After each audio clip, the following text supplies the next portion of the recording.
Hello everybody, it is finally time for us to do a complete roundup of where we were for the year 2023 on our year-long crazy challenge from January 1st, 2023 until December 31st, 2023. Now, in case you never joined us for this crazy challenge, we've been doing updates every single week, but my goal was to try to do more attractions in 2023 than the amount of subscribers I had by the last day in 2023. Now, it became pretty clear as we got closer and closer towards the end of the year that there was no way on earth I was going to beat you. However, I wanted to work my hardest on trying to do as many attractions as possible. Now, let's do a full year in review, because throughout the whole year we've been kind of doing these weekly updates where we just kind of say, oh, by the way, we did this many attractions and you got this many subscribers. However, we haven't really gone into full detail about everything involved, and today we're going to do just that. So the one question that I've been getting asked a lot throughout the year is, which attractions that have I been doing the most? Now, there are 4 attractions that I did get over 100 times on throughout the course of 2023, with People Mover being in first place with 254. We've got our notes right here on exactly how many are. I'll actually do screenshots of this so you guys can kind of see the stuff on the side of the screen as well. But People Mover was 254 times, which is the only one that actually made it over 200. Barnstormer was at 116. The Swiss Family Treehouse was 102. And Dumbo, yes, Dumbo, hit a solid 100 times throughout the entire year.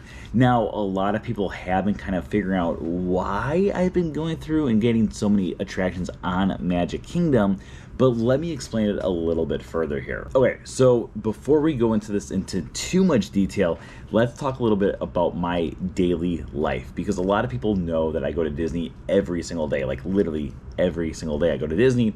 However, what most people don't really realize is why I go to certain parks on certain days, but here is my reasoning and my logic behind it. Now, mainly, I love Magic Kingdom. It's my favorite park. I have 3 days off every single week, Tuesday, Wednesday, Thursday. So my main goal is to go to Magic Kingdom on Tuesday, Wednesday, Thursday, not because it's my favorite, but mainly because it's such a hassle to get to Magic Kingdom, because you have to park at the Ticket and Transportation Center, walk through the Ticket and Transportation Center, then take a monorail, and then you're in the park. And if I'm working, which I only work at nights, if I'm working, typically that means I don't have as much time in the park as I would want to. So typically on the days that I work, which is Friday, Saturday, Sunday, and Monday, I usually go to one of the other 3 parks. Now, because of this, I don't have as many attractions at those 3 parks, because there are times where I go to them on my days off, but I don't go to them as often on my days off as I go to Magic Kingdom.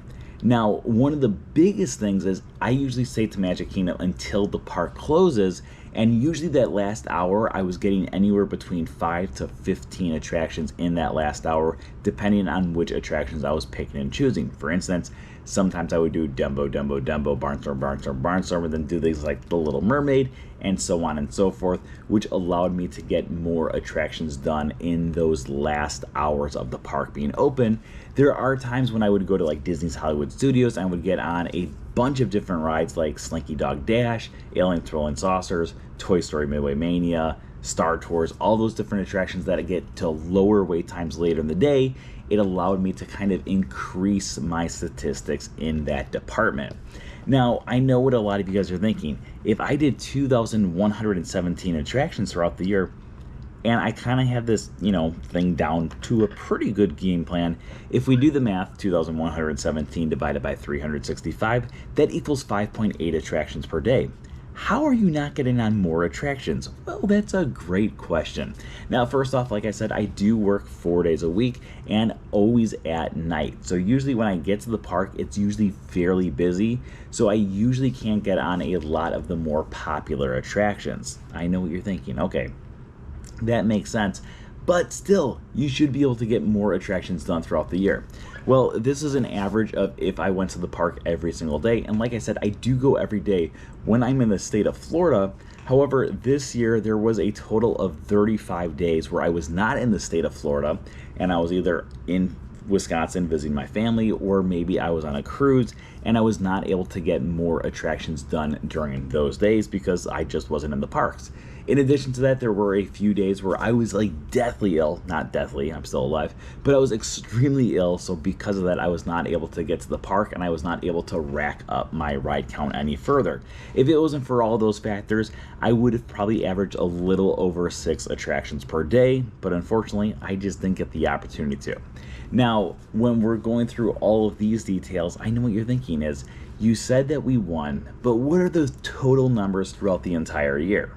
So let's get to that as well. So I've already said that we had 2,117 attractions by the end of the year. However, the amount of subscribers we had by the end of the year was 3,663. So overall, you guys did beat me by about 1,500 subscribers. However, if we were going by amount of attractions I do versus amount of subscribers I gained, in that department, I had it so I actually beat you guys because you guys only gained about 1,243, I think it was, subscribers, while I did 2,117 attractions. So if we're going head-to-head that way, I would have won. However, my rules were very clear from the start that I was trying to have it so I did more attractions than the amount of subscribers I had by December 31st. So the amount that I would actually get to opposed to the amount that I was gaining just in the year 2023. Okay, let's go through a few more interesting stats here. Now, while I'm going to be talking here, I am going to have those screenshots on the side here of every single attraction that I did, how many times I did it, etc., etc., etc.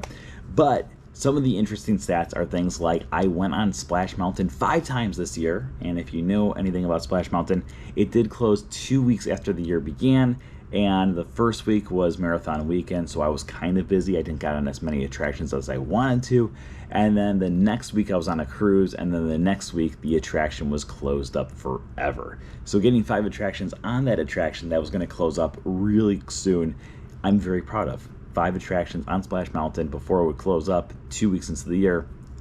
The huge accomplishment in my book. In addition to that, there are a few attractions that I did not get on as many times as a lot of people would think.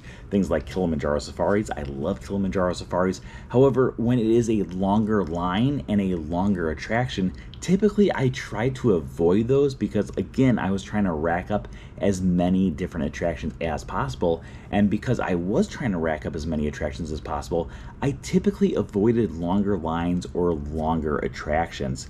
Even though I love those attractions, I just did not do them as often as I usually do, mainly due to the fact that I was just, trying to gain up my count throughout the entire year. So things like that. I had someone who asked about the Walt Disney World Railroad. I did the Walt Disney World Railroad a pretty decent amount of times. However, I do wish I would have gone on a few more times as well. Now, on the opposite side, there are things like Mission Space. I'm not a fan of Mission Space. It's my least favorite attraction at Walt Disney World, and I was actually trapped in there for about 10 minutes one time in the pitch black, and because of that, I have claustrophobia when it comes to that attraction.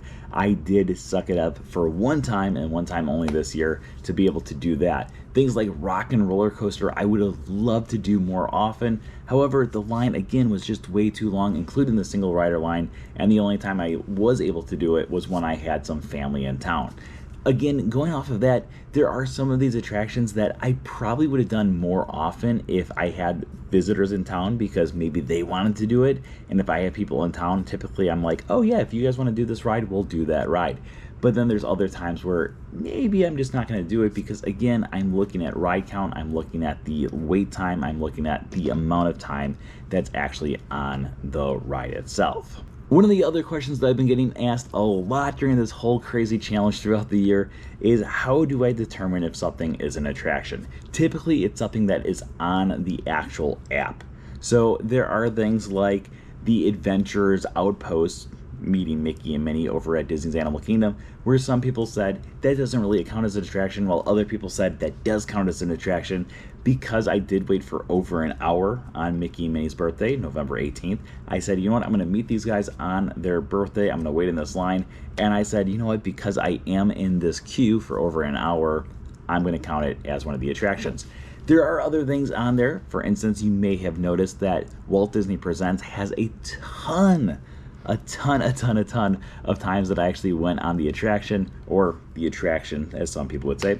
Now, for things like that, I did have a time limit involved. So for Walt Disney Presents, I said that I either have to watch the film meet the character that's there, which typically was live action Ariel for most of the year, or if I was not going to do either one of those things, I did have to spend at least 10 minutes actively in the museum, walking around, enjoying it, and fully embracing all of it.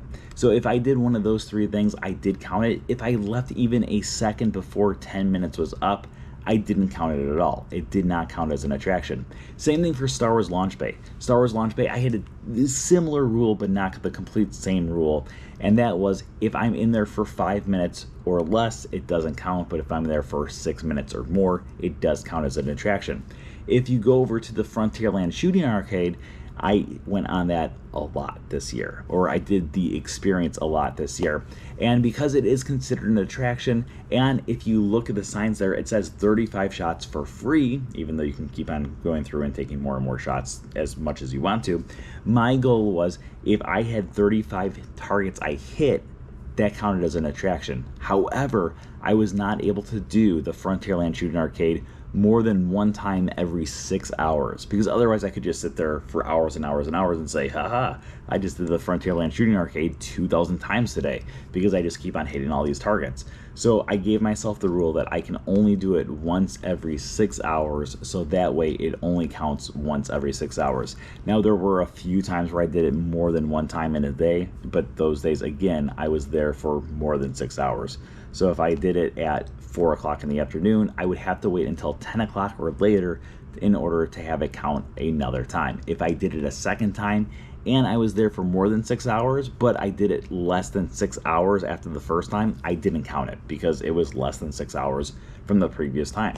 So I had all these different rules for different attractions depending on what exactly they were. I also had a few people who asked me about things like the Maharaja Jungle Trek. Yes, that is an attraction. It's a map on the map. It is considered an attraction, so I did count it as an attraction, and I made sure that I went through and did it as many times as possible. Now, there are a few on there that you might be wondering, what exactly are they? Like things like Disney's Believe, the Aladdin the Musical. Those are things that were actually on the Disney cruise ship. So back in January, I went on the Disney Fantasy, and for each one of the plays, because I could technically do the theater shows 2 different times during the night, I did count each individual one as a different attraction. Same thing for things like the Aqueduct. If I rode the Aqueduct, that was one attraction. If I did the Midship Detective Agency, that counted as one attraction.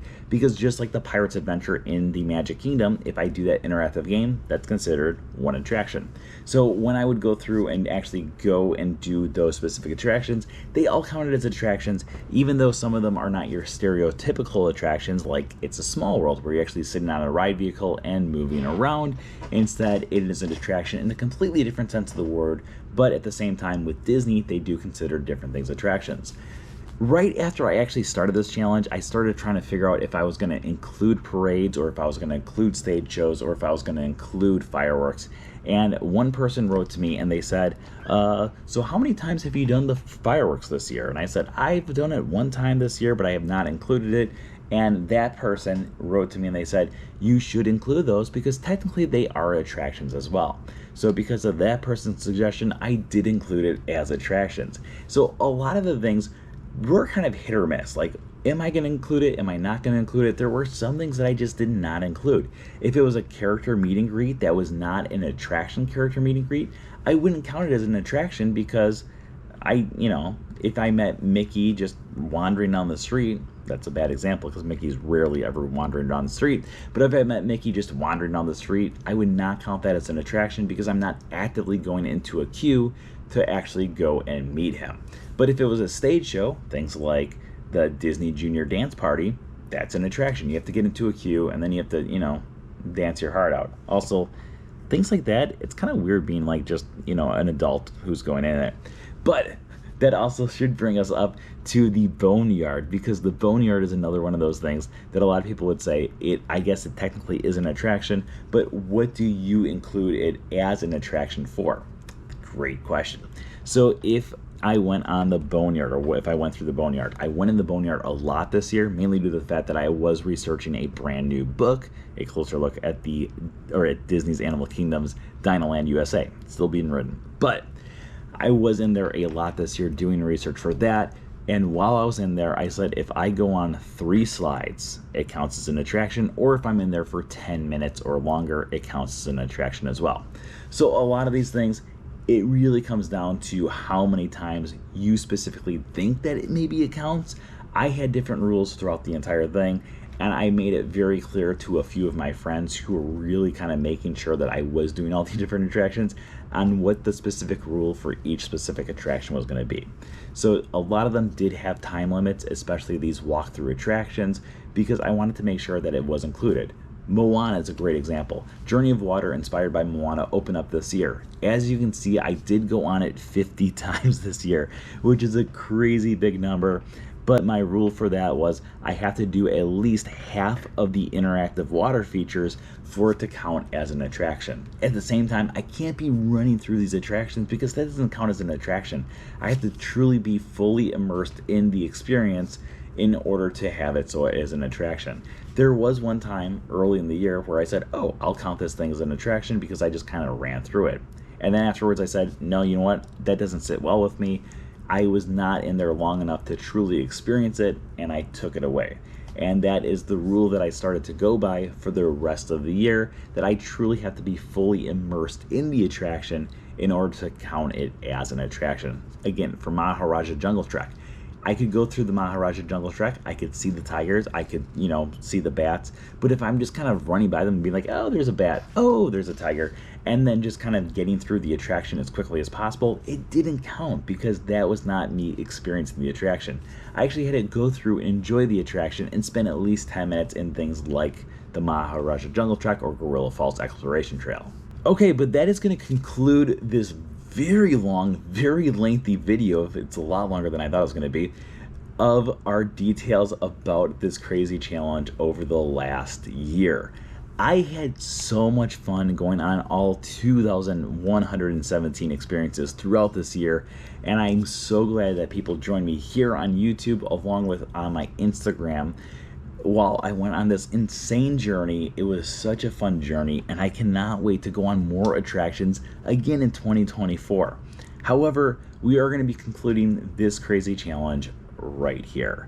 So I've been saying it throughout the entire year, but if you're not subscribed, make sure you subscribe. I want you to keep on sending your friends over. Every single subscriber does mean the world to me. So keep on sending your friends over. I want to do another year-long crazy challenge. I just don't know what it's going to be yet. So if you have any suggestions on what kind of challenge we can do, throw your ideas into the comments below, and maybe, just maybe, we'll go with your crazy challenge for the year as well.